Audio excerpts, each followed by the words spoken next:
Let us begin by offering a blessing for the study of Torah. We call it the study of Torah, even when it's not the text of Torah, Torah meaning accumulated Jewish wisdom. Baruch atah Adonai Eloheinu melech haolam, asher kidshanu b'mitzvotav v'tzivanu ma'asok b'divrei Torah. So B-Slop, I can't tell who you are because your screen is a little bit wacky, but I'm going to ask that you kindly remain muted. You keep unmuting and then we're getting a lot of back chat. So thank you. I need to mute you. Thanks so much. I'm going to bring myself as the speaker view now for our conversation. Welcome back. We are now in week 2 of our 5-week introduction. It's not recorded. Hang on for one moment, please. Okay. I feel bad, but I put B-Slop in the waiting room until they figure out what's going on with their computer. So we are doing a 5-week introductory dive into the nourishing and deep waters of the Babylonian Talmud. Last week, I began our session with a long-form lecture-style introduction to our study. That will not be my regular practice, but we needed to tackle some of the basic W's of understanding why we are here. So the W's, of course, are who, what, when, where, why. We did a little bit on the what is Talmud, and a little bit on the who, in the sense that we unpacked the 3 strata of commentary that comprise the Talmud. The Tanaim, the early teachers or reciters, the ones who would orally recite the inherited tradition from the earliest rabbinic community, and the related Tanaitic material, which are Baraita and Tosefta.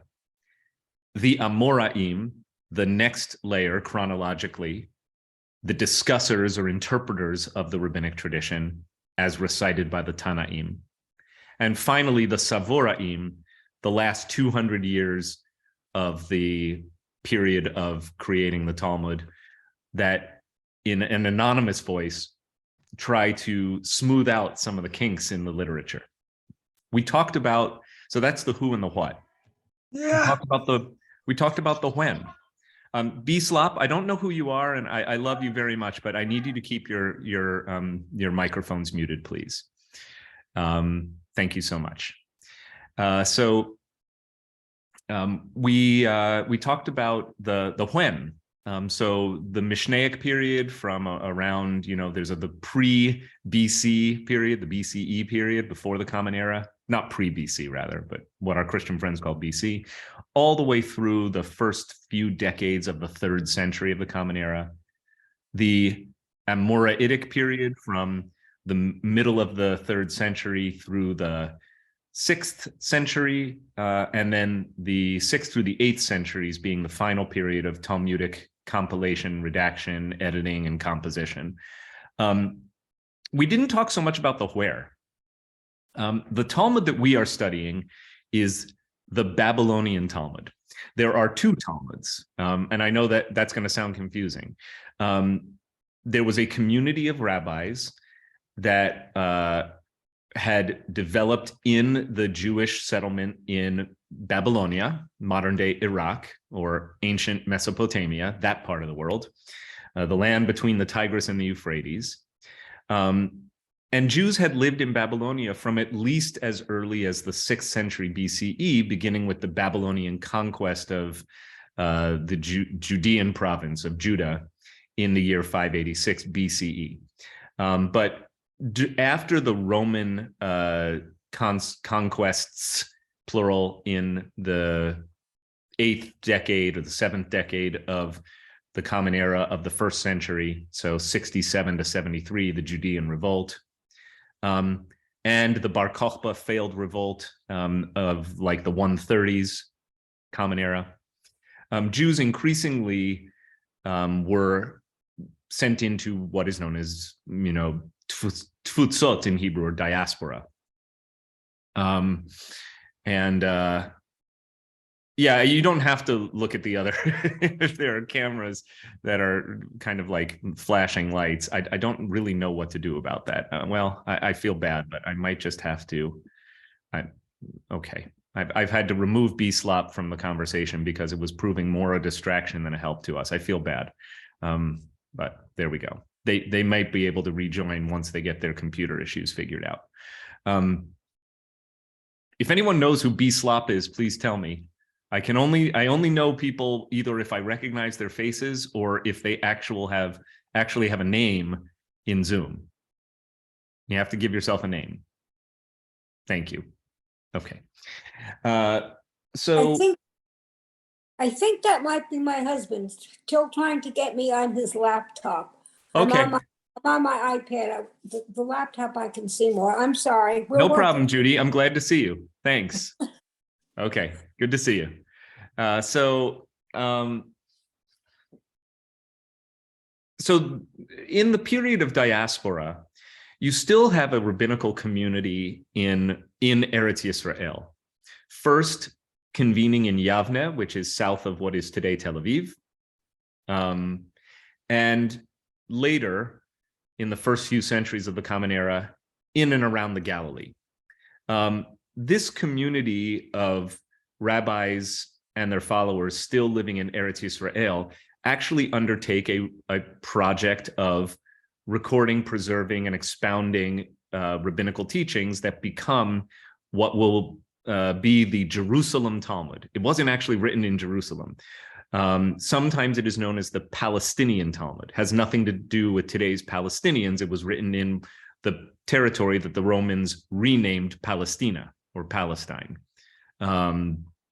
What we think of as Eretz Yisrael. So the Talmud of Eretz Yisrael is the Jerusalem Talmud or the Palestinian Talmud, or in Hebrew, we call it the Yerushalmi. The much more consequential writing effort takes place among the Jews and the rabbis of Babylonia, who set up academies in two major centers of Jewish learning. First, the city of Sura, S-U-R-A, and then the city of Pumbedita, P-U-M-B-E-D-I-T-H-A. And the great academies, the great yeshivot of Sura and Pumbedita become the world's greatest centers of Jewish learning at the time. And the rabbinic communities of exiled Jewry in Babylonia are responsible for the greatest work of Jewish literature in all history, which is the Babylonian Talmud, or the Bavli. You'll hear me use these terms interchangeably. Generally, when a person speaks about the Talmud without qualifying which one is meant, they mean the Babylonian Talmud. So if you're not specifying that it is the Yerushalmi, the Jerusalem or Palestinian Talmud, you mean the Bavli. So Talmud is almost always the Bavli. So we're studying the Babylonian Talmud. That answers the where. So we've done the what, the who, the when, and the where. We began to do the how. The how I'm not going to lecture about. The how is what we experience through the study of Talmud. We figure out how this literature was written. And in the manner in which it is written, the expression in the Talmud itself. And the why, that's part of our deeper inquiry as well. As we go, we should always be asking ourselves, well, why Talmud? Why does this literature exist? What needs of the community at the time was it trying to address? Were the rabbis trying to address through this literature? Those, I think the how and the why are where most of our intellectual and spiritual and emotional energies should be directed into exploring and discovering possible answers to the how and the why of Talmud. I wanted to add one other introductory comment before we dive into the passage that I've selected for today's study. I wanted to comment on the genre or genres of literature that are encompassed within Talmud. And that is usually classified in two categories. Traditionally, the way in which people who write about Talmud describe the genres of literature that are contained therein are, on the one hand, there is halakha, And on the other hand, there is aggadah. These are words that I think at this point may be familiar to many of you. Halakha, from the Hebrew root he lamed chaf, which means to walk, or to go, or to make a path. Holech is the verb form of walk. Halachti, I walked, I went. And halakha means the way, the path. Fun fact, it's exactly the same meaning as the Arabic word sharia. Sharia, which is often maligned as or portrayed as something sinister in politicized discourse, means nothing more than halakha, just means the way or the path, and is used to describe religious law. So Jews have religious law called halakha, Muslims have religious law called sharia. It's that simple. And people who study or talk about Talmud for a living, on the other hand, will describe some of the literature of Talmud as being aggadah, which means story. Agad, or sometimes it's Haggadah, like the book we use on Pesach, coming from root words meaning to tell or to make a nice story. When I was a rabbi, very briefly in my community where my parents still reside in Rhode Island, though they've moved from Providence down to East Greenwich, Rhode Island, I used to joke that you couldn't tell the difference between these two genres of literature with a Rhode Island accent because they sound the same. Halakha is law and aggadah is law. There's law, L-A-W, and there's lore, L-O-R-E. But in the Providence-Boston corridor, law and law, it's the same thing. But they're not the same thing. Or maybe they are. I want to say a word about this. I've given you this introduction to suggest that the Talmud is comprised of halakha, Jewish law, and aggadah, Jewish lore, on the other hand. I believe that that is actually a false dichotomy, and that the two are so thoroughly intermingled, and that any attempt to classify the Talmud as one or the other, or even to go line by line and say this is halakha and that is aggadah, is an exercise in futility that does not reflect the authorial intent. In other words, I don't think the authors of the Talmud said, now we're going to present some halakha and here we're going to have some aggadah. It's all modes of Jewish discourse or Talmudic discourse. Now, having said that, I am more drawn to literature that is more easily classified as aggadah or lore than I am to halakha. It's not that I am trying to avoid halakha, but my orientation both in Jewish practice as a Reform Jew is not particularly adherent to halakha. I don't live a Jewish life in such a way that demonstrates that I believe that halakha holds sway in governing my Jewish practice or the Jewish practice of the community that I serve as its rabbi. Whereas storytelling for me is where it's all at. Like, I want people to enter what Larry Hoffman, my friend, teacher, mentor, and soon to be our scholar in residence coming up the weekend of March 10th and 11th at WRT, likes to describe in the following way. He says, Judaism is a conversation. And therefore, I'm drawn to the folkloric elements because they, I think, more readily lend themselves to the modern day Jewish conversation, at least in a non-Orthodox setting. On the other hand, being conversant with halakha is, in my view, critical for a thorough understanding of how Judaism functions, both historically and today. Because I am drawn to aggadah or folklore and less drawn to halakha, I've chosen passages for this Introduction to Talmud course that we're taking together that will strike you as a little bit more aggadic than halakhic. Like, even last week, you could have left last week's class thinking that the halakha is merely the appetizer, and that the main course is the aggadah, the stories. in the aggregate, that is not reflective of the Talmud as a whole, neither the Babylonian Talmud nor the Palestinian Talmud. So, but we're only going to be talking about the Bavli in this class. So the Bavli is chiefly a halakhic work. Its chief aim seems to be to explicate matters of Jewish law. That doesn't make it a law code, as we discussed extensively last week, quite the opposite. But its chief discussion is all around Jewish law, where the aggadah appears to be sprinkled in. Again, not in such a way that I believe reflects an author's intent to say, and now I'm going to share with you a bit of folklore. I think they didn't think that way. But for a person who appreciates how these genre classifications can help you understand the literature, you got to remember that even though this class is going to dive deeply into the more folkloric elements, the work is chiefly halakhic in orientation. I wanted to clarify that. A great question popped up in the chat window. Can aggadah include midrash? Yes. So midrash is not a book.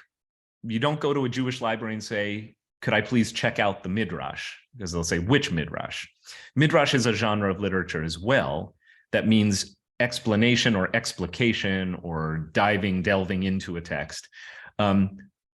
Midrash can also be, midrash it's sort of the inverse of Talmud. Midrash is functionally predominantly aggadic or folkloric in nature, storytelling in nature, but with many a halakhic digression. So you can read a lot of midrash and actually learn a bunch of halakha from reading it. And Talmud is kind of the opposite. Talmud is chiefly halakhic with aggadic digressions. And there are countless places where legends or folkloric traditions that are recorded in midrash are also recorded in the Babylonian Talmud. So clearly they're in some kind of sustained dialogue with each other. And the Talmud quotes midrash or midrash quotes Talmud and back and forth. Great question. So, did we say a blessing today? Did we begin? I think we did. Okay, so we're ready to study Talmud. The passage that I've selected for us to learn today is Babylonian Talmud, Bavli, Eiruvin, tractate Eiruvin. Tractate, the Hebrew word for tractate, which is a subsection of Talmud. The Talmud follows the framework of the Mishnah, which those of you who've studied Mishnah with me will recall is 6 orders. Or if you know the song Who Knows One, Echad Miyodea, from the end of the Passover Seder, Haggadah, who knows one, I know one. Well, who knows 6? 6 are the orders of the Mishnah, right? So the Mishnah is a more loosely topically arranged 6-part, 6-volume excursus on all matters of Jewish life, or as I call it, the building blocks of Jewish life. The Talmud also follows these 6 orders. A subsection within an order in English is called a tractate. In Hebrew, it's called masechet. Masechet means webbing. Think of it in one of 2 ways. Webbing, the tissue that connects between your fingers, right? Or if you had webbed feet, you're webbing. So masechet is this tissue here, the connective tissue, or webbing like the World Wide Web. Material that connects ideas, connects concepts, connects larger frameworks. So the masechtot or the masechets, the webbing, are usually called in English the tractates of Talmud. Tractate Eiruvin, by its title alone, would suggest that we're going to read a whole tractate about the Eruv, the physical boundary that defines communities for the purpose of knowing where you can and cannot walk on the Sabbath, for lack of a better word. Our dear friend Russell Da Silva, and regular student who's not with us today, is traveling in Morocco, and he's sending me pictures of a synagogue in Marrakesh. Hi, Russell. It's nice to know that you're goofing off while we're learning. So we're going to look at a passage from Tractate Eiruvin, but the name and putative subject matter of a tractate is not particularly helpful for having a sense of what might be on any given daf, page or folio of Talmud. And we talked about that last week, that each folio has an A side and a B side. So we're going to look at a section of Babylonian Talmud from Eiruvin 13b. And we're going to read most of this page. So by the end of today, you can pat yourselves on the back saying, you know, when people ask you, what did you do today? You can say, I studied a page of Talmud.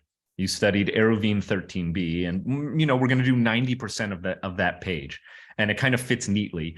The discussions usually go over many pages, but this is more self-contained. And you could keep reading, and there are no great boundaries and chapter headings like in a modern book.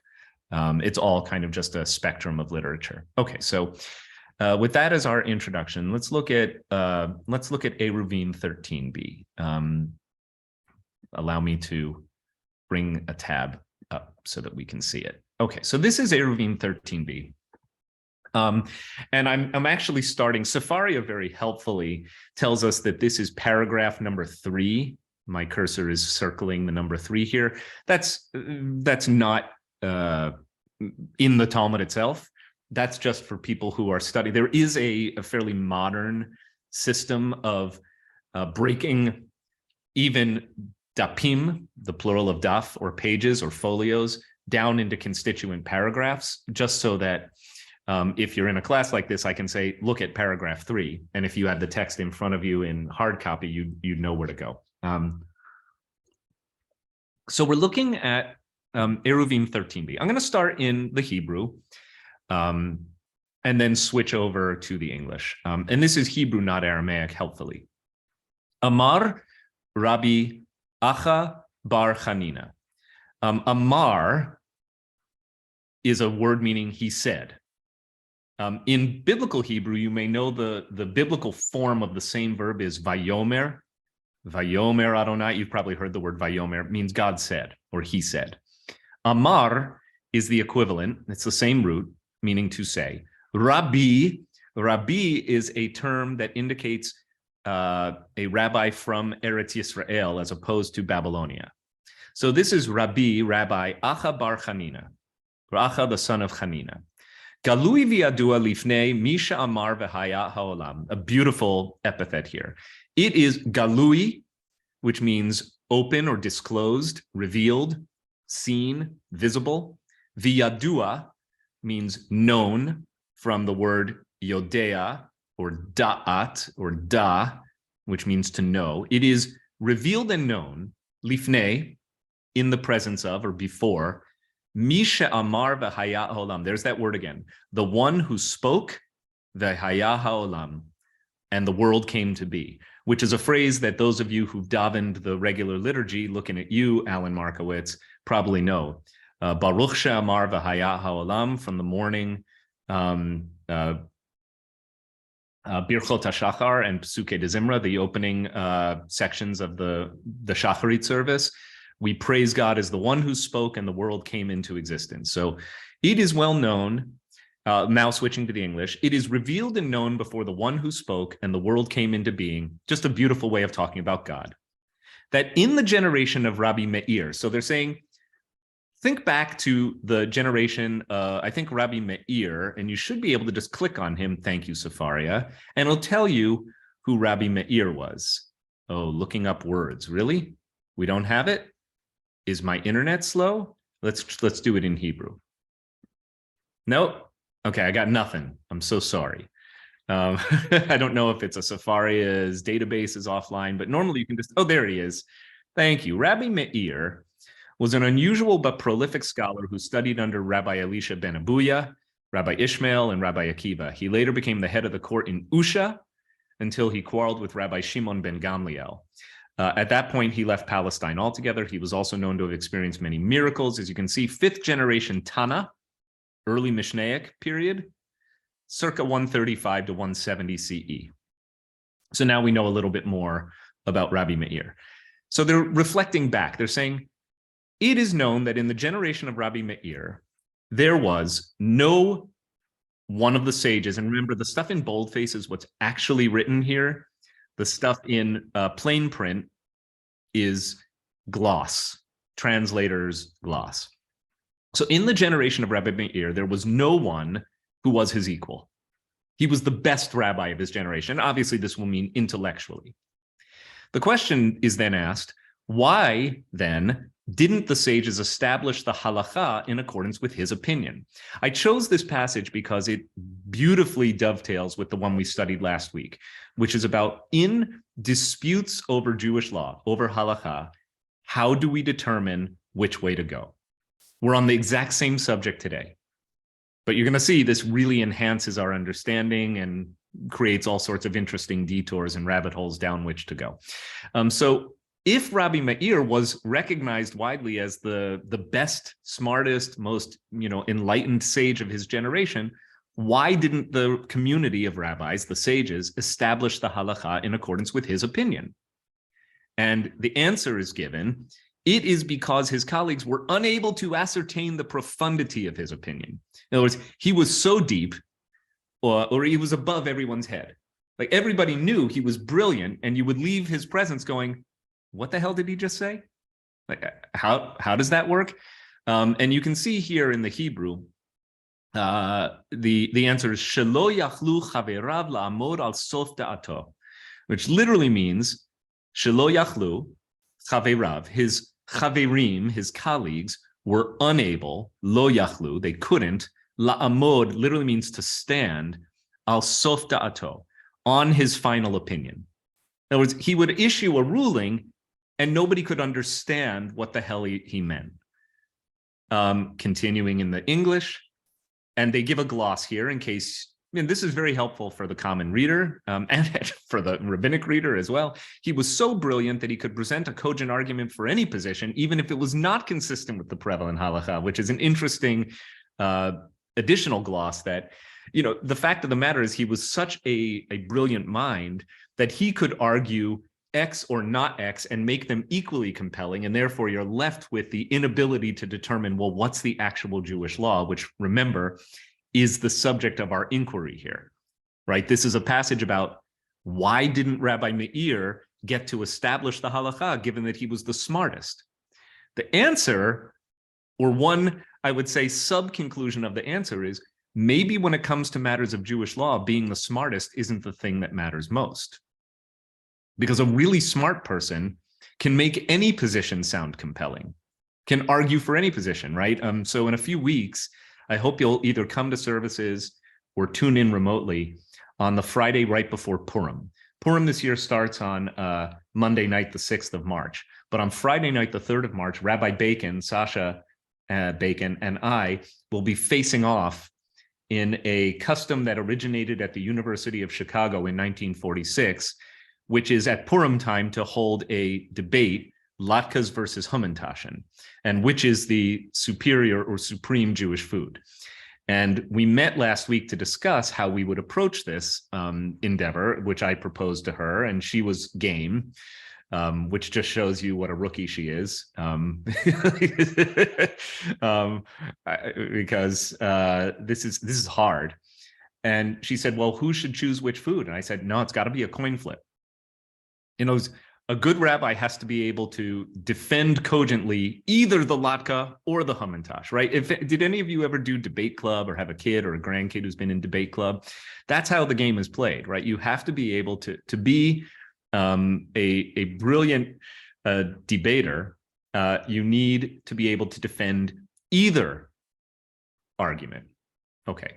As it turns out, I will have the honor of defending the honor of the hamantash, and Rabbi Bacon will defend the honor of the latke. And we're going to have a moderator, and it should be a very fun night. So March 3rd, Friday night at Shabbat services. Okay. So this is, I bring that up as a side note about the mechanics of debate, which is important to our subject here. As he would state, this is still Rabbi Meir, as he would state with regard to a ritually impure item that it is pure, and display justification for that ruling. And likewise, he would or could state with regard to a ritually pure item that it is impure and display justification for that ruling. The sages were therefore unable to distinguish between the statements that were halakha and those that were not, right? And this is going to come up in a very specific way in today's study, that he would, basically say, remember the oven of Achnai last week? He was so good that he could make a full comprehensive argument, a cogent argument for why the oven of Achnai was a kosher vessel and therefore subject to ritual impurity, or why it was not and therefore not subject to ritual impurity. He was so good at arguing both sides that you end up with the inability to know what the law is. Questions, thoughts, comments on anything that I've said so far? Okay. Yes, and I've got some funny comments in the chat window, including other items, kosher status, and what about sufganiyot? Yeah, what about them? Indeed. For whatever reason, the great minds of the University of Chicago in the 1940s did not see fit to debate the sufganiyot, only latkes and hamantashen. It's very Ashken normative, we call it, a frame of reference. It was from a time and place where American Jews thought that the world revolved around the culture of Jews from Eastern Europe. And now things have changed. So maybe if we were doing a Jewish foods debate today, it wouldn't just be latkes and hamantashen. We'd also include all sorts of foods from the Moroccan and Yemenite and Israeli and Middle Eastern Jewish communities. Mom and Dad, question or comment, please. Where is the tractate from Mishnah? I want to say that this. Where was the passage from Mishnah that this tractate starts with? Isn't that where is the order? Right. So in the kind of like tree here, where does Eiruvin fall? So the answer is it falls under holidays. Tractate Moed, or sorry, Seder. Order in Hebrew is Seder. A Seder means an order, like Sidur, the prayer book, which goes in order, or the Seder of Pesach, which has 14 stages in a particular order. The Seder of the Mishnah or the Talmud, in which Eiruvin, tractate Eiruvin, is found, is Moed, which is the second tractate. The first one is Zeraim, meaning seeds, in which there's a single Talmudic tractate, Brachot, blessings, which is thought of in light of agriculture. It's a little bit weird. And Eiruvin, boundaries, is under Moed, which means seasons or marking time. Actually, and that's because it's a subset of considerations for Shabbat.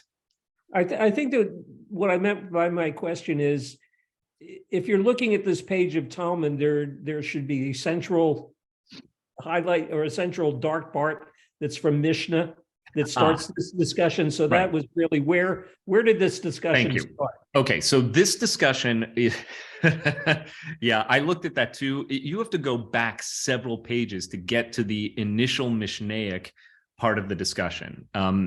If I'm not mistaken, that it starts on either 12b or 13a, and it has to do with the width of an alleyway that one needs to create in order to define the boundaries of the community. So we are talking about Eruv, but Talmud is very complicated for lots of reasons, one of which is that it goes down countless rabbit holes. So in the context of this long discussion in the Gemara is the later layers or strata of commentary on the Mishnah. So everything we're looking at today is Gemara. Another word for Gemara that's going to really mess with your head is Talmud. Like you can just say, I'm studying Talmud or I'm studying Gemara. So if you talk to some of your Orthodox friends and you really want to show them your Jewish cred, you say, what did you do today? You don't say, I studied Talmud with my rabbi. You say, I learned some Gemara. So we're learning in the Gemara, which is a long discussion that begins with the dimensions of alleyways that are permitted or restricted in designating the boundaries that an Eruv will set for a community. And that's why it's like, what? But because we're into a discussion now that is more aggadic in nature. And thank you for giving me the opportunity to kind of show what I began in my opening remarks with, which is that this is chiefly a halakhic work, but I'm focusing on the aggadic passages because that's where I feel most at home. And I also think it's where we derive a lot of our meaning as non-Orthodox Jews. After the passage we're looking at today, after Eiruvin 13b, it immediately reverts back to the discussion of alleyways. So I'll show it to you at the end of the passage. Okay, let us proceed. Now I scrolled too far backward into 13a. We're talking about Rabbi Meir. So there's this digression where Rabbi Meir is cited. And then there's this long digression about, well, if Rabbi Meir was such a smarty pants, how come he isn't the authority after whom the halakha is set? And Mike, you're asking the question for the day to everyone. Is there only one interpretation of a law? The Talmud emphatically answers no. And it's also the reason why Maimonides, whom we're going to look at today, felt the need to codify a lot of what the Talmud has to say into law. Because at the end of the day, if you're left only with a giant soup of opinions, you still don't have a clear directive on how to follow Jewish law.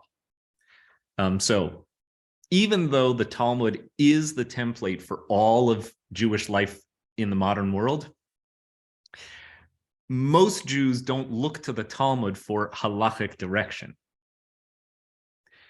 To that, you look to a law code, chiefly the Shulchan Aruch of the 15th and 16th and 17th centuries, 15th, 16th, and its subsidiary codes of law. So when I describe Jewish law, I sometimes I do this with my hands. I say that there are periods in Jewish history where the tradition is highly expansive.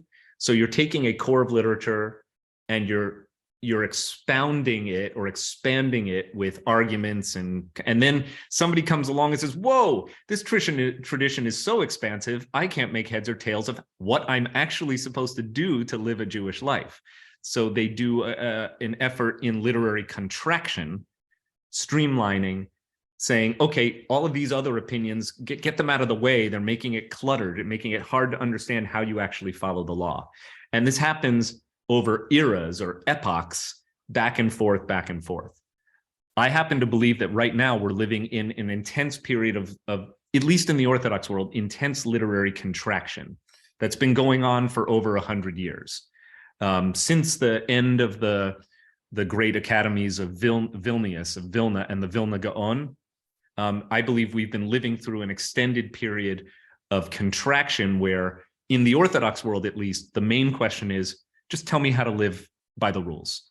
Give me the rules. I don't necessarily need to. Whereas in the Reform world, we're actually in a period of this, which also explains why I think Reform and Orthodox Jews are moving like this, apart from each other, at least intellectually. I mean, there's so much more that one could approach through a sociological frame to understand what's happening in the Jewish world today among the different denominations or between non-Orthodox and Orthodox Jewry. But anyway, that's my gist here. Okay, back to the text.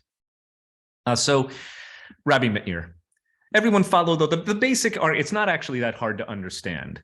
Rabbi Meir was so good at justifications for halakhic points, for halakha, for points of Jewish law, that you left a conversation with Rabbi Meir going, well, thank you, but you've made a compelling case in two opposite directions. What am I supposed to do? Unfortunately, we don't get the answer to that question just yet. Let's move on. See this word here, tana. It was taught. Now, that immediately tells you that we're going back to the Mishnaic period, but it doesn't actually say the word that means it was taught in the Mishnah. It just means a Mishnaic era teaching. That's why the gloss here says it was taught in a baraita, which is, I described it last week as cutting room floor Mishnaic teachings. For whatever reason, they didn't get encoded into the Mishnah itself, but they are collected. And I imagine that you have like these genizas, repositories of Jewish text where, or maybe orally memorized by the reciters, memorized and then orally recited by the reciters, that for whatever reason, the Talmud has this kind of like loose database of materials, many of which are in the Mishnah, but there's also what we call extra Mishnaic teachings called Baraita. According to this Baraita, in an older tradition, if you just want common language to describe what's happening here, Rabbi Meir was not his name. So, okay, so another rabbi pops up and says, by the way, this guy had an alter ego. He had an alias. Rather, Rabbi Nihorai was his name. Nihorai, this word here. Here. Rabbi Nihorai. And why was he called by the name Rabbi Meir if his name was Nihorai? It was because he illuminates, Hebrew verb meir, the eyes of the sages in matters of the halakha. Anyone here Hebrew name Meir, Meir, or Noah Meir, or a Meir? That's the word. It's a Hebrew word that means to enlighten. Its root is aleph vav resh, or. Or is light. Yotzer or uvorei choshech from the morning service, the one who creates light and makes darkness. The way of praising God with the sunrise. Yotzer or, meir, to give light. So why did a guy whose real name was Nihorai go by Meir?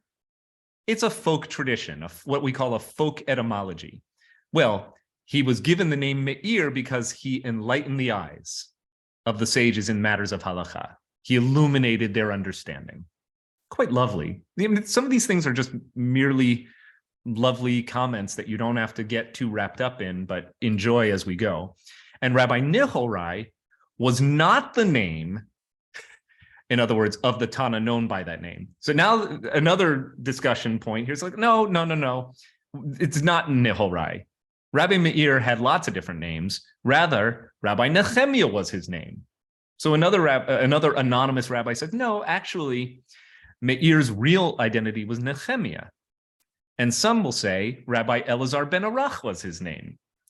It's very interesting that you have all of these rabbis, and I think what's happening here is the later sages are learning traditions about or attributed to earlier sages, and they don't really know who they are. And so they conjecture here, maybe this is the actual identity of the same guy as Rabbi Meir. So maybe it was Rabbi Elazar ben Arach. So why was he called by the name Rabbi Nihorai? How did he get that name? It is because he enlightens man here from the same root, the eyes of the sages in matters of the halakha. So there's this, again, I don't think we have to make too much of this, but there's this interesting paragraph of digression on who is this guy? Who is this almost supernaturally gifted Rabbi Meir? Well, there are all of these traditions. He has all of these alternate identities. He has a lot of aliases. And his name is more than just the name his parents gave him. It might have been an epithet or an honorific title that describes his brilliance. He was enlightened, or he was an enlightener of others' understanding. Okay. More, and again, this is highly aggadic or folkloric. Let's take a comment or question from Rob Resco and Aaron. I'm wondering if it could be referring to the fact that it wasn't just one person. Maybe it was several different people and different rabbis thought of a different rabbi from before them as the Meir. I think that is a likely scenario. That this Meir, we begin with kind of, he has a mythic status. And it is likely that different rabbis wanted to claim their own folkloric hero, or the tradition, in my family, the big rabbi was so-and-so. In someone else's family, the big rabbi was so-and-so. And they're all saying, no, that was Rabbi Meir. Because the rabbis who are writing this are potentially centuries removed. Remember that this begins with Amar, meaning it comes from the period of the Amoraim, 3rd to 6th century. But they're talking about sages who lived in the 1st and 2nd centuries. So they're going back hundreds of years, and there seems to be some kind of discrepancy. And I love, Aaron, your conjecture here, which I think is credible, at least as a hypothesis, and would need to be road tested through some research.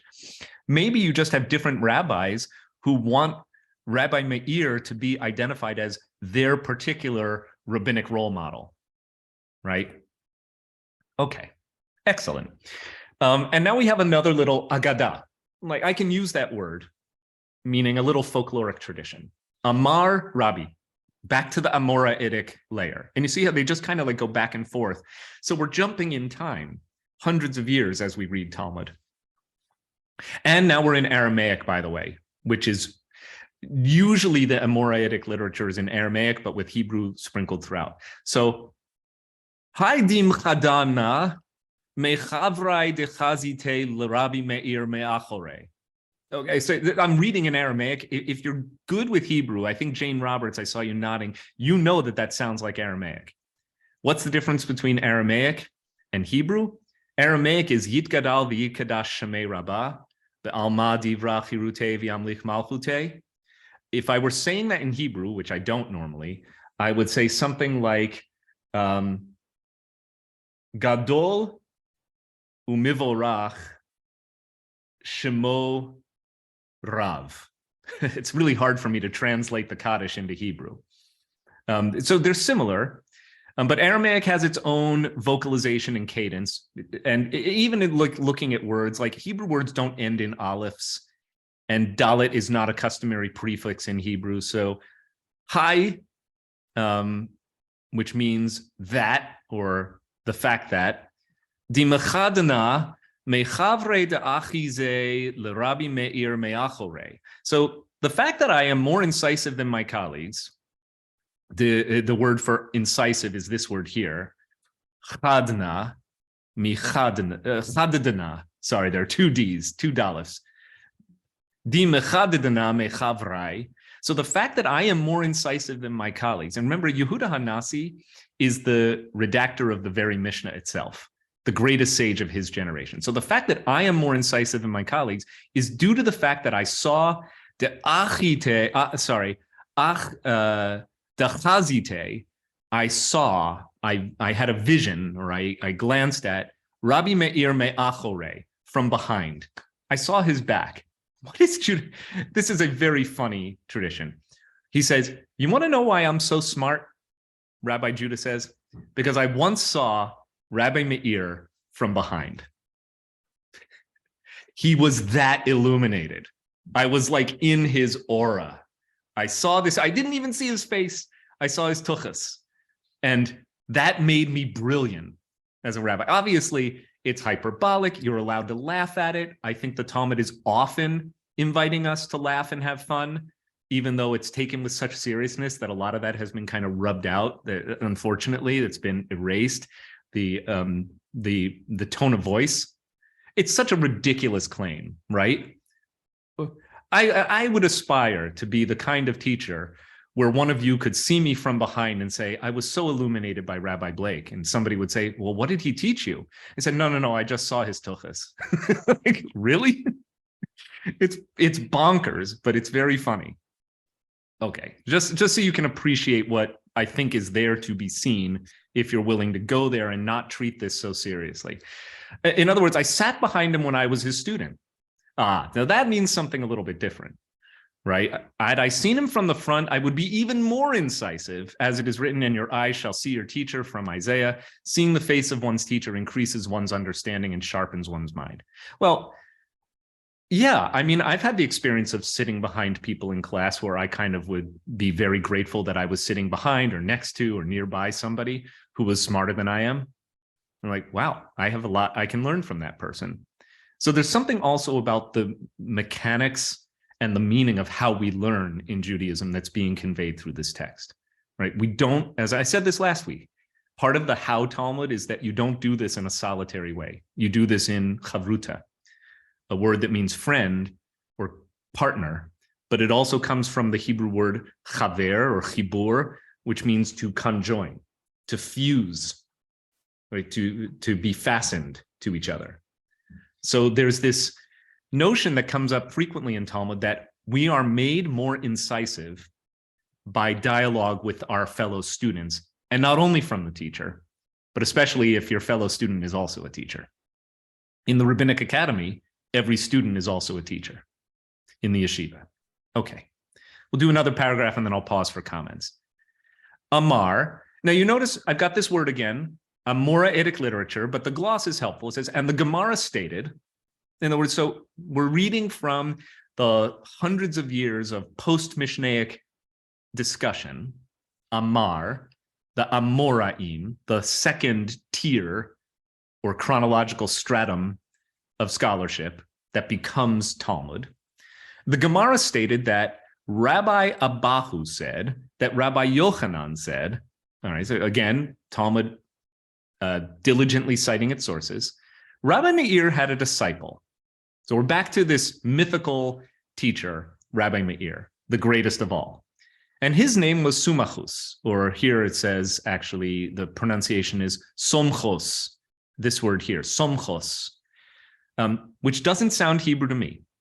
I think it's Greek. So we had this disciple named Somchos, who would state, with regard to each and every matter of ritual impurity, 48 reasons in support of the ruling of impurity, and with regard to each and every matter of ritual purity, 48 reasons in support of the ruling of purity. So what does that tell us?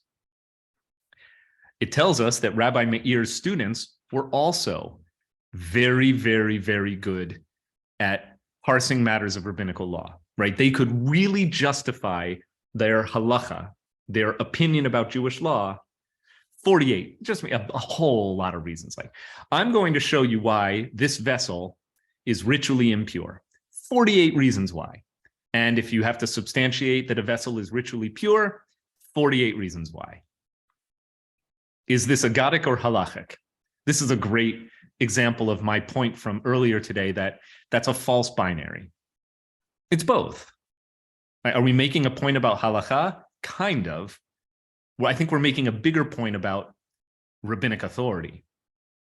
And what makes a rabbi's opinion authoritative? Well, clearly it is considered more authoritative the more arguments you can bring to support a given position. And in fact, the outcome of the position is secondary to how well you defend it, right? Latka, hamantash, doesn't matter. The winner of that debate should not be the one whose food you like better. The winner of the Latka hamantash debate is the one who does a better job of proving to the audience, to the congregation, that his or her chosen food is superior. That's why the exercise is so much fun. And that's what the professors at the University of Chicago were playing off of. And by the way, there's some great parody writing online. Does anyone know the children's song? If you have kids in the ECC, you might know the song, There's a Dinosaur Knocking at My Door. There's a dinosaur knocking at my door. Knocking 1, 2, 3. There's a dinosaur knocking at my door. And he's come to spend Shabbat with me. This is a song that entered the canon of Jewish kiddie songwriting sometime in the last 20 years. Don't know when it was first recorded, 20 or 30 years. And it's become a big hit.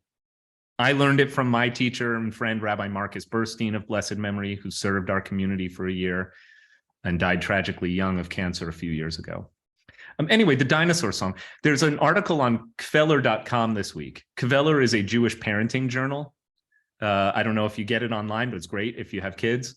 Kveler.com had a really funny Talmudic commentary on the dinosaur song. And it was like, I see the thumb arcing, Alan. And like, there's a debate. Well, what if it's a female dinosaur? Do you say, she's come to spend Shabbat with me? Like, it's a whole, like, you can do a whole lot of silliness around this.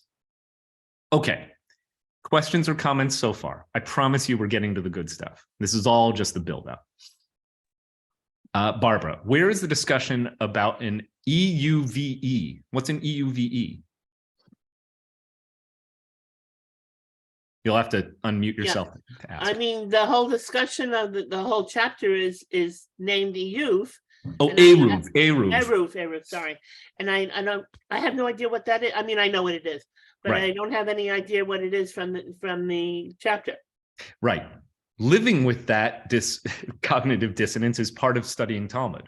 Because if you came to this passage saying, I need to know everything there is to know about how to set up an Eruv, what the dimensions should be, what are the restrictions, what are the permissions, this passage is going to annoy the snot out of you.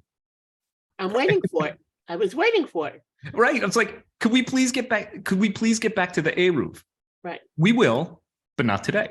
And that's the point of, Talmud study is not very appealing if you just want a rundown of just tell me what to do, Rabbi.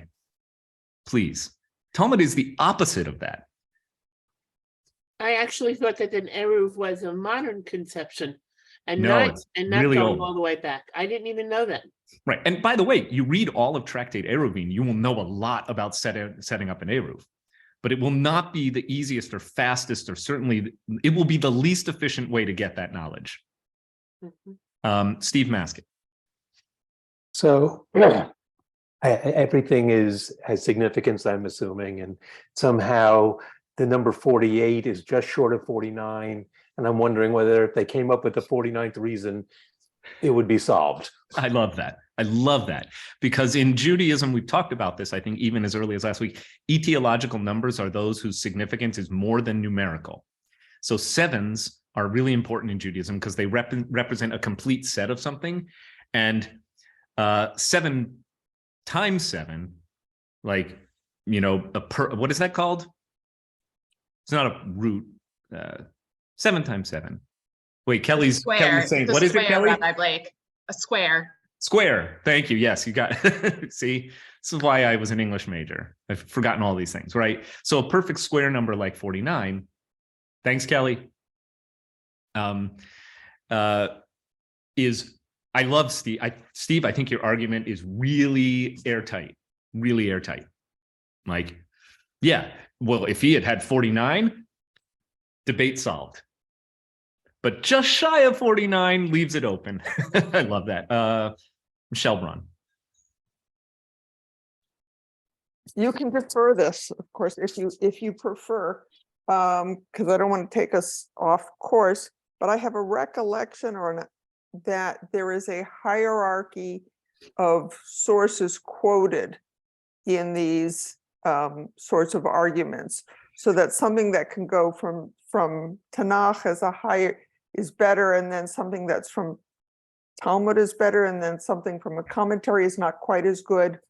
Yes, in general. So that as you do it, and if your only sources are the rabbis, it's not nearly as good as some of the, and I don't remember. Yeah, you're recalling it really accurately, and are to be commended for that.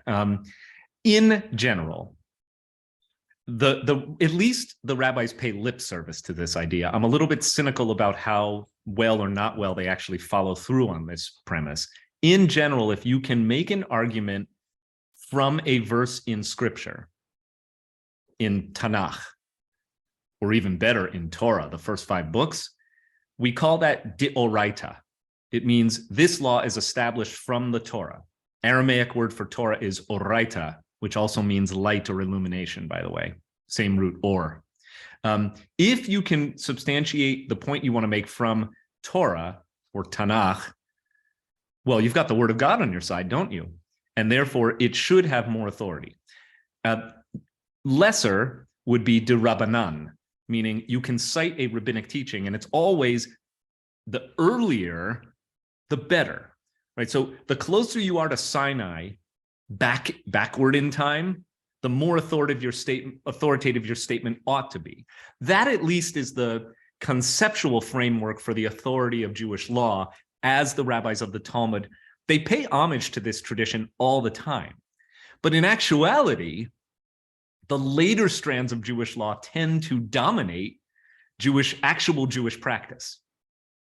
My great teacher of Talmud at HUC, Dr. Rabbi Mark Wachowski, had a saying in his Talmud class, which is very important, which he said, one generation's minhag, meaning custom, is the next generation's halakha. What is merely a custom, in other words, here's a thing that Jewish people are doing in their communities, within enough time, has the force or is actually enshrined as law. Classic example is, there was a time when reading names before reciting the mourner's Kaddish was considered prohibited. And there was a group of rabbis who actually wanted to outlaw this practice, but they were unsuccessful because it was so popular, right? If you want to know what Judaism is, you could read the Talmud, or you could just see what Jewish people are doing. I think and talk about this all the time. Like people come to WRT, it's like, well, what governs what it means to be a Reformed Jew? And the most intellectually honest answer I have for that is, well, community norms more than Jewish law in a Reformed Jewish community. You know, it's, what are the norms of our community? People ask me this all the time. It's like, well, Rabbi, how many days are we supposed to sit Shiva? And like, do you want a halakhic answer to that? That's generally not what they want. They may, as a matter of intellectual edification. But generally, when somebody says, Rabbi, how many days of Shiva should we sit for grandma? What they're asking is, what are the norms of this community? And then I will tell them. And of course, there's no one norm, but generally, people sit anywhere between 1 and 7 days for Shiva or not at all. It's very Talmudic answer. Okay, Judy Gross. Just very quickly, one is, this is why we have so many Jewish lawyers. This is not no. But the question was that I had was, and you've answered it just previously with Michelle's question, is where is God in the ultimate decision of all this debate? Shouldn't the divine be the ultimate answer of how do we do? What do we do? Right. And by the way, we're going to get to God today. But the way in which God appears in Talmud is highly elliptical, not usually direct. So hold that thought, Judy. It's so important for our study. Mom and Dad, Alan, in that order, please. Didn't we learn last week that it's not up to God, though? We did. I mean, the answer. God is explicitly referenced as, you know, you've got Rabbi Eliezer, who says, if the halakha goes according to me, I've got all sorts of divine intervention ways to prove it. Carob trees flying, streams turning backward, the walls of the academy leaning in, until finally Rabbi Joshua steps up and says, it's not in heaven, buddy. Like, it's not up to God. Majority rules. We're going to come back to that today because we're really studying 2 weeks in a row a large meta text on what is authoritative in Judaism. Alan. I may be skipping a couple of sentences, but I once saw a Shomer Shabbos gentleman walking down Old Mamaroneck Road on a Shabbos, clearly going to Young Israel of White Plains, wearing a huge tallis over his coat, clearly defining it as a garment and not carrying something. Yeah. On the subject of Eruv, and we're not going to go down this rabbit hole today, on the boundaries that, beyond which one cannot cross on the Sabbath, there are all sorts of what I would call halakhic loopholes that allow you to get around that. Because one of the restrictions is you can't carry any possession. But if you can show that your possession is not being carried, but is being worn, you've managed to work around it, right? So some people like a house key. How do I leave my house on Shabbat to go to shul unlocked? If I can't take my house key, like I don't want to leave my house unlocked and I don't want to not carry my house key. So many Orthodox Jews actually wear their house keys on a chain around their necks on Shabbat. If they're really, really observant, because their rabbis have told them that then you're not carrying a house key, it's clothing. Let's move on. If you're outside the Eruv. It's if you're outside the Eruv. Yeah. Okay. Okay. Proceeding. We're going to get through this and it'll get really, really interesting in a moment.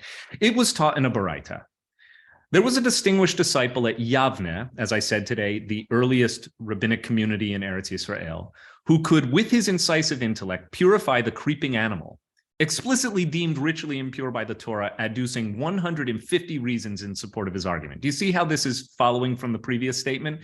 We're just talking about how impressive some of these early sages were at substantiating points of halakha. And they even make this outrageous claim that a sheretz is a creepy crawly. So what is sheretz in Judaism? Well, I had to go to Maimonides to look this up. So Maimonides, in his masterful Code of Jewish Law, the Mishnah Torah, tells us what counts as sheretz. Because the Torah, through the Mishnah, into the Talmud, makes it clear that there are certain creepy crawlies that if they come in contact with an item that needs to be kept pure, ritually pure, will defile it, contaminate it. again, it's not about visible schmutz or germs or any of that. It's about ritual defilement. And I don't have the time or mental capacity to get into a huge digression on what we mean when we talk about ritual impurity. Just sort of take my word for it and ask those questions later. Maimonides says the 8 crawling animals that are mentioned in the Torah are the weasel, the mouse, the ferret, the hedgehog, the chameleon, the lizard, the snail, and the mole. The impurity of all of them is the same. They are each referred to as sherets with regard to impurity. So those are the 8 creepy crawlies. Weasels, ferrets, moles, snails. We're going to talk about in a few minutes why those and not others, but take Maimonides at his word because he's Maimonides. Okay, so the kind of outrageous claim here is that there used to be a rabbi in Yavne. Again, this is sort of like back in the old days when rabbis were really smart, sort of a little bit of self-effacing, somewhat humorous, but definitely self-effacing discussion here by the later rabbi saying, well, back in the old days, there used to be a rabbi who could come up with 150 reasons why one of those creepy crawlies is actually pure. Who cares? Well, I care. I think it's fun to say that this rabbi was so good, he could make the, my dad often asked me, Rabbi, when are you going to make lobster rolls kosher already? The only answer I can give him is, I'm sorry, I lack that authority. But I can say there used to be a rabbi who could come up with 100 reasons why lobster rolls are in fact kosher. Unfortunately, he's dead. We missed the boat. Iggy's from Boardwalk. Right. You know what Woody Allen, and I'm not going to comment on how we feel about Woody Allen, but Woody Allen wrote in his book, I think Without Feathers, one of his early collections of humor writing, that the the Bible doesn't actually forbid the eating of pork. It merely recommends not having it at certain restaurants. So, okay. Can you make the non-kosher kosher? Well, in the old days, the really smart rabbis could. Okay, reading more from Eiruvin. Screen share. Ravina. Ravina said, and how do we know when Ravina lived? Well, it says Amar. He was an Amora, a discusser, later interpretation. He says, I too will deliberate and purify it. So this is important. He's saying, well, I'm a modern rabbi. I'm not from the old days of Yavne. And I too can do this. I will deliberate and purify a creepy crawly, employing the following reasoning. So here's his argument. This is what took me down many rabbit holes this week. I spent hours figuring this one out. I actually even had a meeting with Cantor Kleinman, who's a brilliant Talmud scholar, by the way. And I said, I texted her and I said, can you tell me why a snake is not a sheretz? She knew exactly what I was talking about. She says, well, that's a random question. This is all over text. So Ravina says, I can do this. Just as a snake that kills people and animals, and thereby increases ritual impurity in the world, as a corpse imparts impurity through contact, through being carried, and by means of a tent, I'm going to explain all of this, bear with me, is ritually pure and transmits no impurity, a creeping animal that does not kill and does not increase impurity in the world, all the more so should it be pure. Most of you are scratching your heads going, what the heck? Okay, so I've done the homework for you. Let me explain this. Would it be better to keep the text on the screen or not? It's helpful for you to see it? Okay. Here's the argument. Remember that Maimonides says there are 8 kinds of creepy crawlies that transmit ritual impurity. And Maimonides says this is deoraita. It comes from the Torah. The Torah actually makes it clear that there are certain creepy crawlies out there in the world, in the animal world. Don't want them coming in contact with a vessel you might use for preparing food, for instance. That's the big one. Or anything else that has to be kept ritually pure. You notice that they did not include a snake? We had weasels, ferrets, moles, snails even, chameleons, lizards, but not snakes. And I texted Amanda to say, why is a snake not a creepy crawly? Now, you just have to know that it's not. For whatever reason, if a snake crawls into your vessel, it doesn't unkosher it. Why? Doesn't matter. An Amoraitic rabbi, a later rabbi, said, well, I know how to make this argument that creepy crawlies are pure. He said, here's the deal. A snake is not impure, right? A snake is a pure animal in the sense that it doesn't, you can't eat it, but it doesn't transmit ritual impurity when it comes into contact with a vessel, a utensil. A snake crawls over your spatula, you don't have to go and rekosher the spatula, it's fine. But what do snakes do? Well, they kill. Snakes are poisonous. And dead bodies are ritually defiling.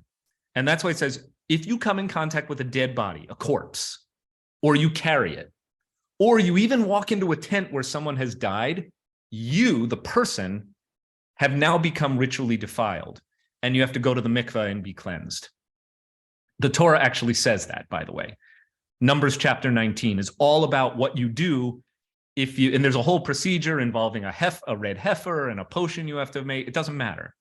The point is that dead bodies, corpses, do convey ritual impurity. So he's saying a snake produces corpses because it kills people, and corpses are ritually defiling, but a snake is ritually pure.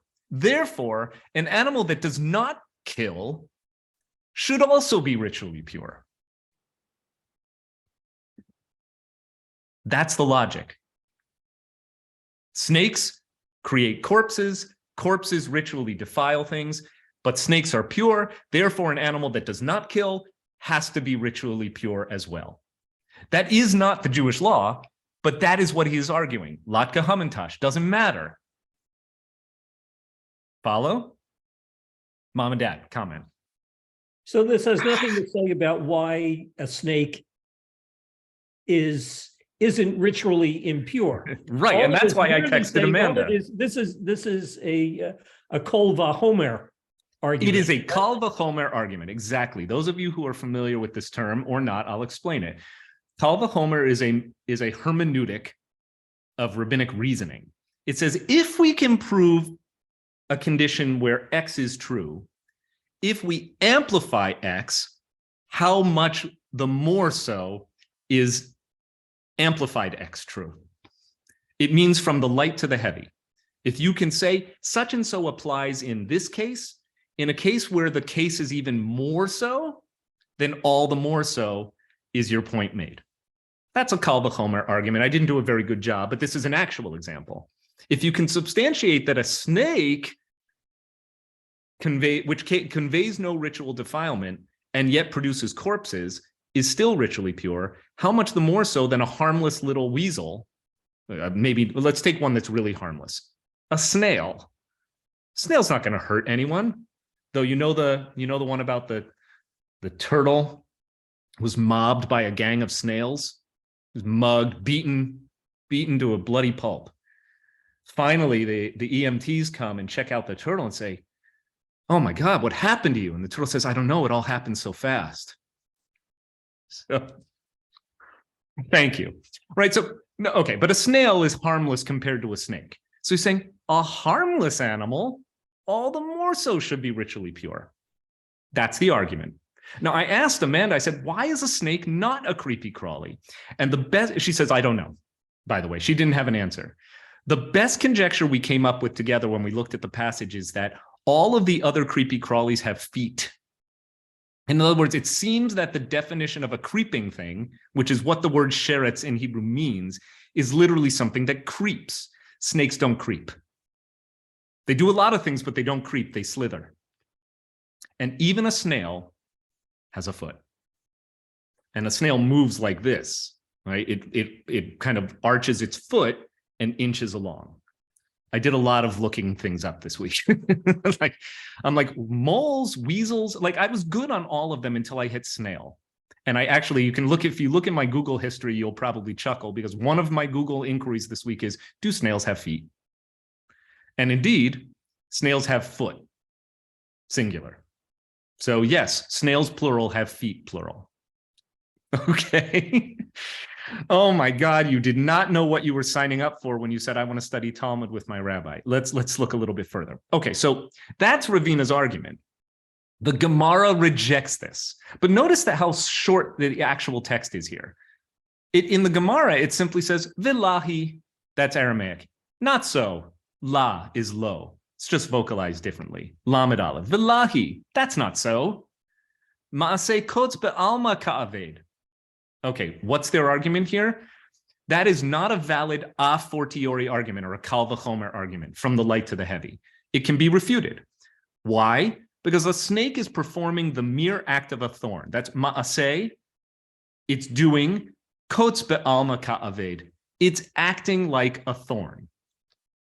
In other words, a thorn causes injury and even death. Nevertheless, it's not ritually impure. The same applies to a snake, and therefore this a fortiori argument is rejected. The snake is just being a snake. The fact that a snake kills has nothing to do with its status as pure or impure. That's the argument here. And they're saying, think of a thorn on a rose bush. It causes injury, but there's nothing ritually defiling about a rose bush. That isn't what defines ritual defilement. You might ask, well, what is? And the answer is that's the rabbit hole I don't want to go down. Because it's a biblical notion. All I can tell you is certain things are kosher and certain things are treif. Certain things are tahor, meaning ritually pure, and certain things are tameh. And if you want to come up with 21st century logic that really comprehensively explains why something is tahor and something else is tameh, ritually impure, you're going to come up short. It won't make sense. But for the rabbis, it's really important. You simply have to know this is, this isn't. This is pure, this is impure. Snakes are pure for the sake of conveying ritual defilement, and the fact that they kill for a living has nothing to do with it. That's how the rabbis get to argue this. And they liken it to like a thorn on a rose bush. It's like, well, the fact that it causes damage does not affect its status as a ritually pure animal. Follow? Okay, great. In 10 minutes, I've explained what took me 4 hours to figure out. This is why you study with Talmud with somebody who's learned it before. Yeah, mom and dad, comment. It's the Nina Simone classic, The Snake. You know, What take does it me, say? gentlewoman, said the snake. Yes. Of course, the snake in that song is also a phallus, but we won't go down that rabbit hole. Anne. Oh, unmute. This is something I heard many, many years ago. I don't know the whole story, but I believe it has to do with the lizard, which is ritually impure. There are lizards that have on the bottom of them some kind of a symbol that looks like a high. Whoa. And at first, and I forget the name of the people, would eat these lizards, and it was considered ritually pure because of the high on the bottom. And I heard this so many years ago. It's just something that came to my mind when you were talking about pure and impure. Fascinating and totally unfamiliar to me. Well, thank you. Michelle? Two thoughts. The first is that I am sympathetic with their rejection of the early argument, because it really did seem like a non sequitur. I'm looking for something which had nothing to do with the original piece. And I mean, I see this in reading the newspaper reports of modern court cases where they argue something and it's like, yeah, but that's not what we're talking about. Right. I don't rarely read original court cases, but you know, some of the ones that get some. So as you read it the first time, it's like, yeah, but so what? Yeah, but so what? The second thing, which I also noted in the chat, is that this is like core belief. We try a lot to justify, and we're not the only generation, right? We say, well, today we know, but the truth is we're not the first generation, right? To try to say, well, why is this? Yep. Why is this animal kosher? Why do you have to do this? Why can you not do that on Shabbat?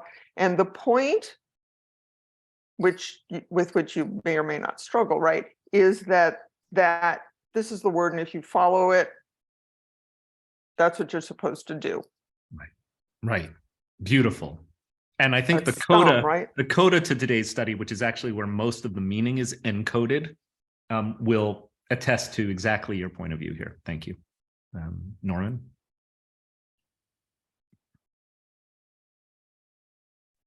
The derogatory word shagets, referencing a non-Jewish male, I thought meant crawling animal, but apparently it's close, but it's not the It's same. close, and they may be cognates. There are two words that mean creepy crawly, and they're used more or less interchangeably. And I believe that there are rabbinic debates over exactly what nuance is to be conveyed. One is sheretz, shin resh tzadi. That's the word under discussion today. But the other one is sheketz, shin kuf tzadi. Also, by the way, in the Hebrew alphabet, kuf and resh are one letter apart. So one prevailing theory on this, I believe, or a hypothesis, I'll say, because I don't know how substantiated or unsubstantiated this may be, is that it was simply a typo, or more accurately, a scribo. So that the Bible uses interchangeably the word sheketz and sheretz. Sheketz is the root of the Yiddishized Hebrew word shagets. So it is a derogatory term, and it's the same root as shiksa. Sheketz. Sheketz gives us both the masculine shagets, which means the non-Jewish man, and shiksa, the derogatory form for a non-Jewish woman. But you can see why it's derogatory, because it comes from a word that means a creeping thing that conveys ritual impurity. So 100% right. And where sheretz fits in, sheretz is either the correct term or it's the bastardized form. The likelihood is that they are from the same linguistic stock and just diverged. Yeah. Okay, let's finish the passage because, like I said, all the good stuff is at the very end. As for the serpent in the Garden of Eden, which uses a totally different word, Steve Maskett, who asked in the chat window, nachash, I don't know. I don't know. However, you have to remember that according to the way the Bible tells the story, originally the nachash has legs. Right? Because the curse at the end of the story of the Garden of Eden is God takes away the legs and says, cursed shall you be among all the creatures of the earth, you shall crawl on the ground. So anyway, if you were drawing the story of Adam and Eve and the serpent, you'd have to put legs on it's more like a Komodo dragon. Okay, let's read on. I hate that when I see these like cartoon portrayals of the story of the Garden of Eden, they never put legs on the thing. And I'm like, no, that's the whole point. It's got legs. Okay, that doesn't matter. Don't let me go down these rabbit holes. Here we go. Here's the next text. Here's where it gets really good. Now, are we talking about ritual defilement? Of course we're not. We're talking about rabbinic authority.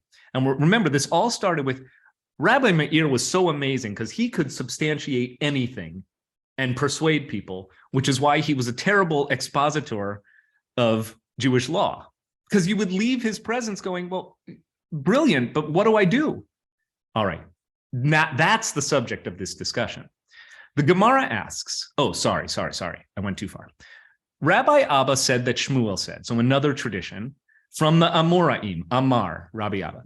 For 3 years, in other words, a really long time, Beit Shammai, the prestigious Academy of the Sage Shammai, pre-rabbinic, 1st century BCE, and Beit Hillel, you all know Hillel, disagreed, the Academy of the Sage Hillel.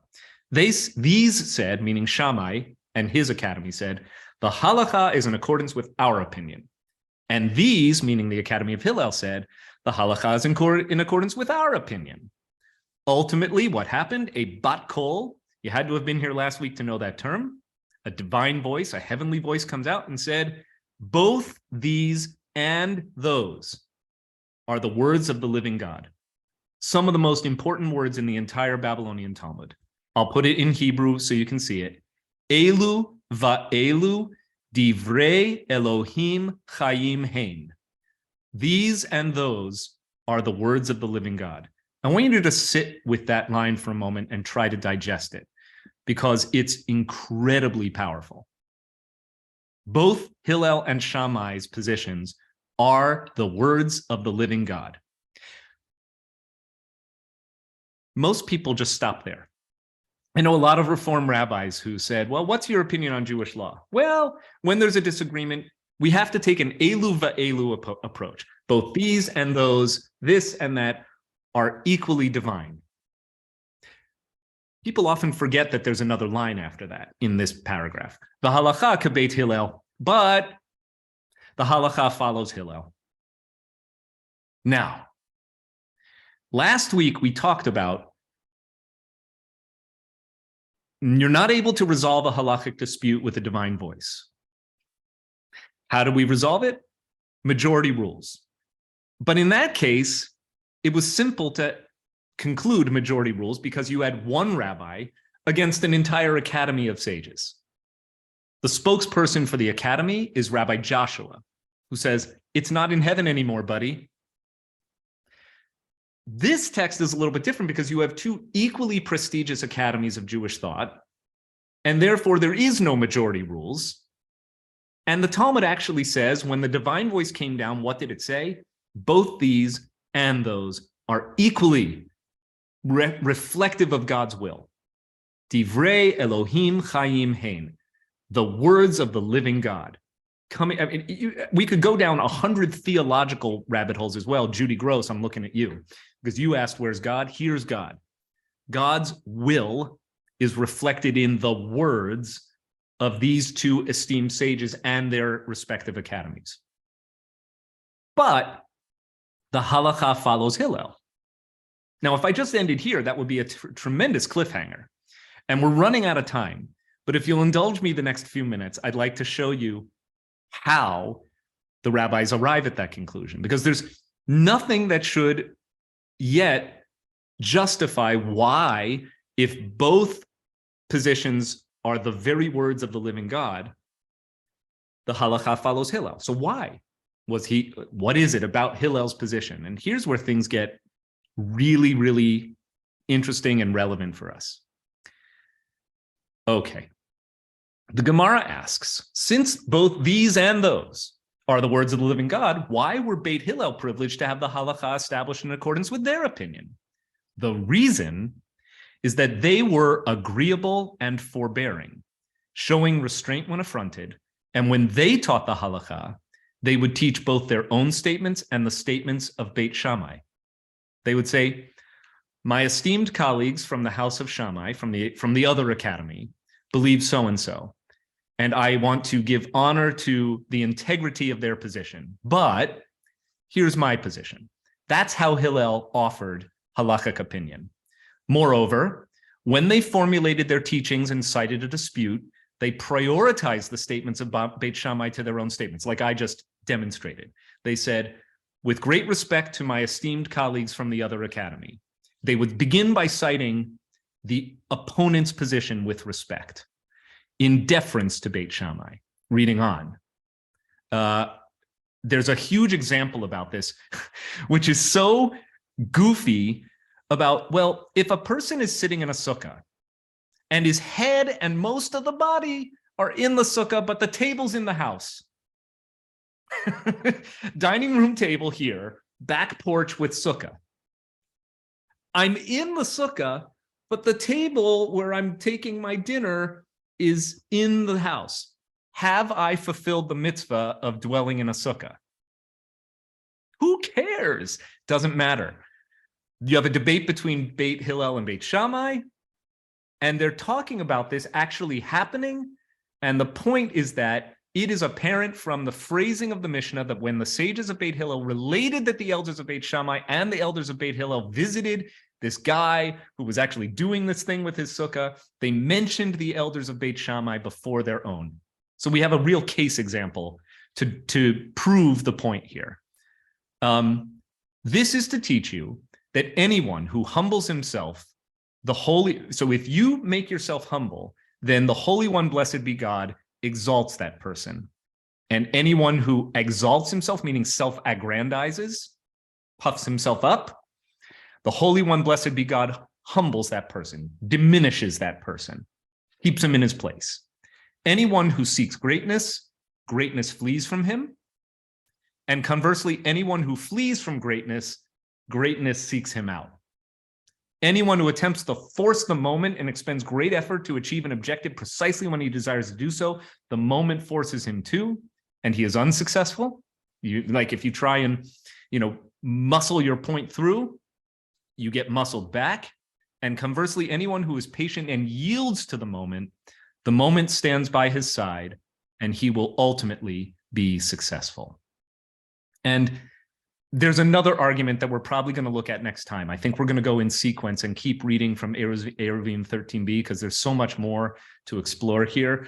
But the coda is a mental, emotional, and spiritual wallop. I think that it's one of the most extraordinary passages in all of literature, and especially all of the Babylonian Talmud, because it really teaches that at the end of the day, it isn't so much about who had the intellectually better argument or who was the better debater. It's about how they treated each other. And Shammai consistently is portrayed as dug in, self-aggrandizing, imperious in conveying its own opinions, whereas Hillel is consistently throughout the literature, and it's really reinforced here, deferential, respectful, collaborative, even when asserting a differing opinion. So it's not even about the substance of the opinion. The substance of the opinion does not matter in the sense that both opinions are, as it were, the words of the living God. You want to say divinely written? Okay. Divinely inspired? Sure. The point is that they're both holy, that the opinions are God's opinions, which is funny. How can that work? Because God is God. How can God present two contradictory opinions? Because that's Judaism. That's Judaism. So if you need, however, but at the end of the day, you still have to follow the law. That's where this whole discussion today began, right? Rabbi Meir was too brilliant for his own good and for the good of his community, because you would leave his presence, and he was such a good debater and such a good reasoner that he could argue X and not X equally compellingly, and you would leave going, what do I do?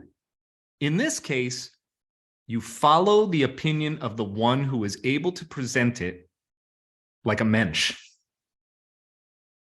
Like a mensch. Now, if this were the only text that the Jewish people, and particularly the government in Israel, were studying today, I think we'd be living in a very different world. But we're not living in a time where Jewish people have, and still, maybe we're still not living in a time where the Jewish people as a global collective, all 15.3 million of us, but a fraction of the world's population, less than 0.25% of all the people on the planet right now, we haven't figured out how to do this, right? We're still Beit Shammai. We're still talking past each other. We're still insisting, I'm right. That's the conclusion of my presentation for today. I'd like to hear your concluding thoughts, comments, questions, because there's so much, and we will come back to this next week. I know that it's still a little bit of what we call a doorknob moment, where you say the best thing as you're walking out. Judy Gross, please. Bringing my wonderful husband, Ivan, who loved being in this group.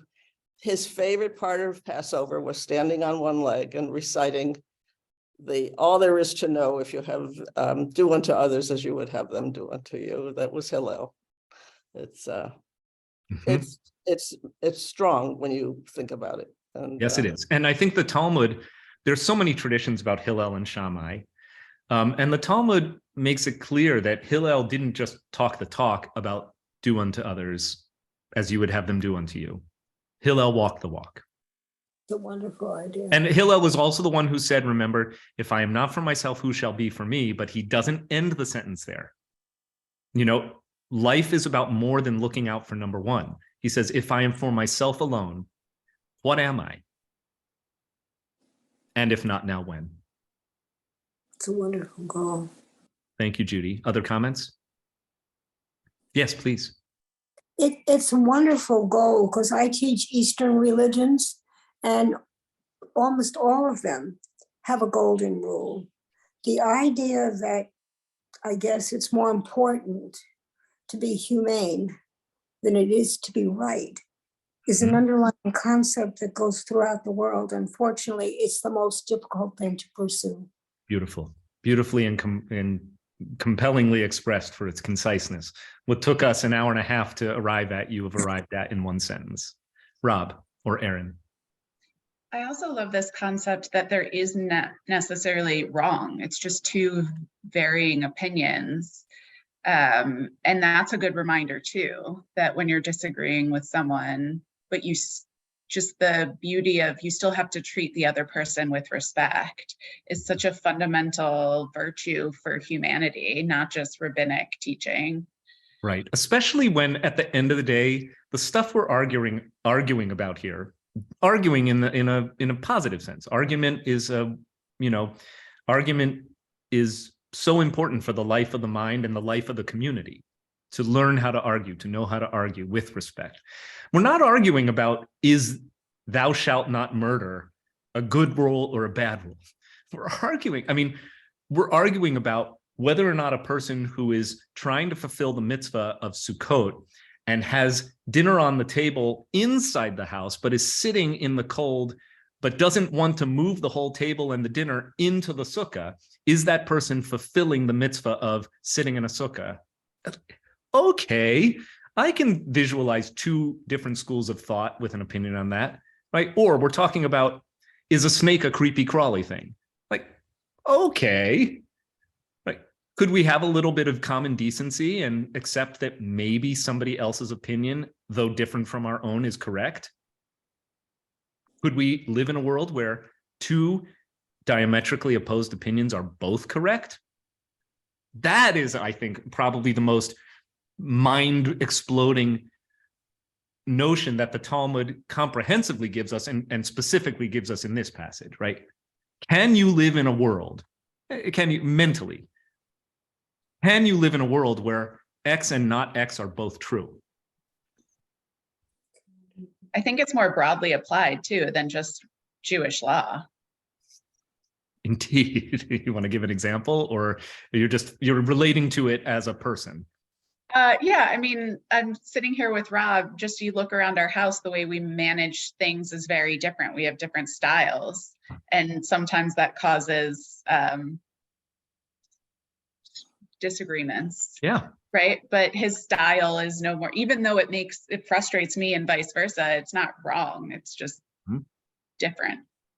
That's right. It's a powerful argument against binarism, that the only way is, you're either with us or against us. You are friend or you are enemy. You are right or you are wrong. I've so enjoyed this opportunity to learn with you this morning. I'm going to wish you a wonderful, a little bit of intellectual and spiritual sunshine to come your way on what appears to be a dreary day here in New York. But thank you for the Meir. Thank you for being my Rabbi Meir, enlightening my eyes and illuminating this text together. I'm very grateful. And I'll wish you an early Shabbat Shalom. And by the way, some people have asked what I'm speaking about tomorrow night. So if you have any interest in ChatGPT and artificial intelligence and what it means for us, my remarks tomorrow night will take up that subject. So Shabbat Shalom. Write your own Shabbat Shalom. Toda Rabah. Bavakasha. Thank you. Toda Rabah.